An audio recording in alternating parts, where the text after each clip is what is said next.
Everyone in the city knew about the Black Ridge Hotel, a massive 50-floor building standing alone near the highway, always lit at night, always accepting guests. But there was one rule written nowhere: never ask about the 20th floor. Ethan checked in late at night. The receptionist avoided eye contact, sliding the key across the counter. Room 2147. Which floor? Ethan asked casually. The receptionist hesitated. 21 and above. Ethan frowned. What about 20? Silence. Then, there is no 20th floor. Inside the elevator, the buttons went from 19 to 21, no 20. As the doors closed, the lights flickered.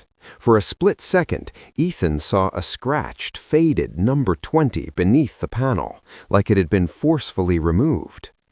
The elevator stopped suddenly between floors. A low hum filled the space. Then a soft knock from outside the elevator doors. 3 knocks, slow, intentional. Hello? Ethan called. No answer. The elevator jolted back to life and continued upward as if nothing happened. When he reached his room, the hallway felt wrong. Too quiet, too long. The carpet smelled old, damp, almost metallic. That night, Ethan dreamed of endless hallways, doors numbered only 20, stretching into darkness. He woke up at 3:20 a.m. His door was open. Footsteps echoed outside his room, slow, dragging sounds, like something heavy being pulled. Ethan stepped into the hallway. At the far end, the exit sign flickered, briefly changing from exit to 20. The elevator doors stood open. Inside, a single button glowed. 20. Against every instinct, Ethan stepped inside. The doors closed on their own. The elevator descended, not stopping, past floor after floor until the screen glitched.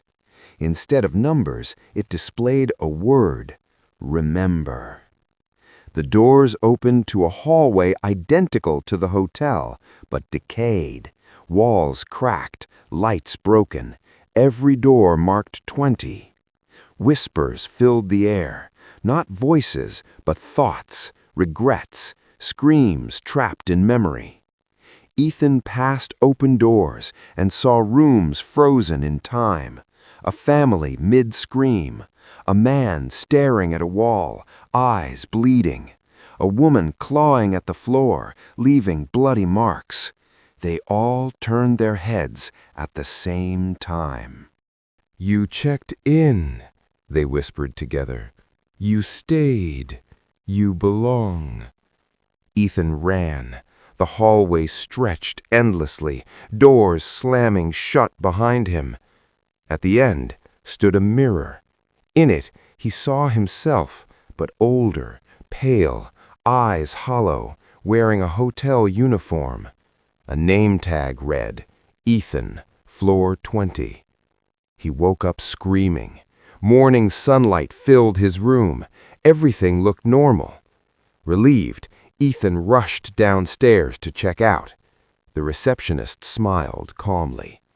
Did you enjoy your stay? Ethan nodded slowly. Yes, but I had strange dreams. She typed something, then paused. That's impossible, she said softly. You checked out 20 years ago. Ethan laughed nervously. That's not funny. She turned the screen toward him. A guest list, his name, status, missing, floor 20. Ethan felt cold. His reflection in the glass door behind the desk was fading. The receptionist leaned closer and whispered, The 20th floor doesn't kill people. It keeps them. The lights went out. The hotel returned to silence, and somewhere between floors, the elevator stopped again. Ethan's vision blurred as the hotel lobby melted away. When his sight returned, he was standing back inside the elevator. The doors were closed. The air felt thick, heavy, like breathing underwater. The screen flickered again. 20. The elevator began to move, but this time upward. The walls whispered his name, repeating it in different voices, some young, some old, some not human at all. The doors opened to a new version of the 20th floor. Cleaner, almost welcoming, warm lights, fresh carpet, soft music playing from nowhere. But something was wrong. People walked the hallway, guests smiling, laughing, carrying luggage. As they passed Ethan, their smiles froze, eyes slowly turning black. Each one whispered the same words, "You stayed too long."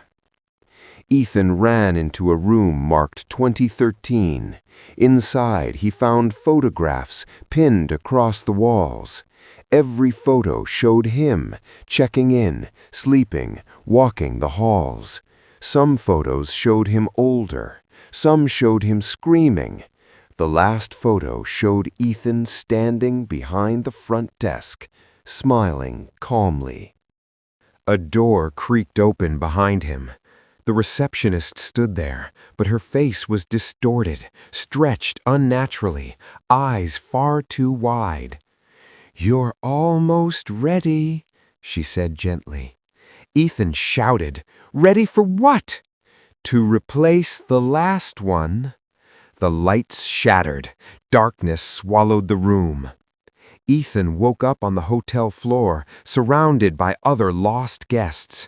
They sat motionless, eyes empty, bodies breathing, but souls gone. One man suddenly grabbed Ethan's arm. "Don't let them teach you the rules," he whispered desperately. "What rules?" The man pointed at the walls, symbols carved deep into the concrete.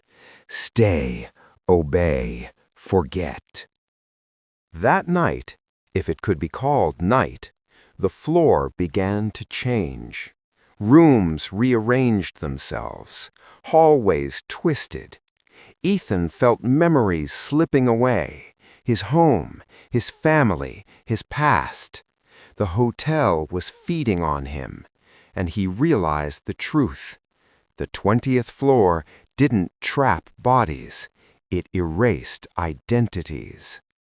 Determined to escape, Ethan followed the sound of crying. It led him to a child sitting alone in the hallway. The child looked up. It had no face. "I was here first," it said. The child dissolved into smoke, revealing an elevator door behind it. Inside the elevator, dozens of buttons appeared, each labeled with names instead of numbers. Ethan found his name glowing faintly. Next to it were hundreds of others, faded and cracked. He pressed his name. The elevator screamed, not mechanically, but like a living thing. The doors opened to the lobby. Sunlight, people checking in, normal sounds. Ethan stumbled forward, relief flooding his body, but when he looked down, he had no shadow. The receptionist smiled knowingly. "You can leave," she said, "but part of you will always stay." Ethan walked out of the hotel. Cars passed. Life continued. Yet every reflective surface showed him differently. Paler, quieter, wrong. That night, in a city far away, an elevator stopped between floors. A new guest felt uneasy. And deep inside the Black Ridge Hotel, the 20th floor waited, hungry once again.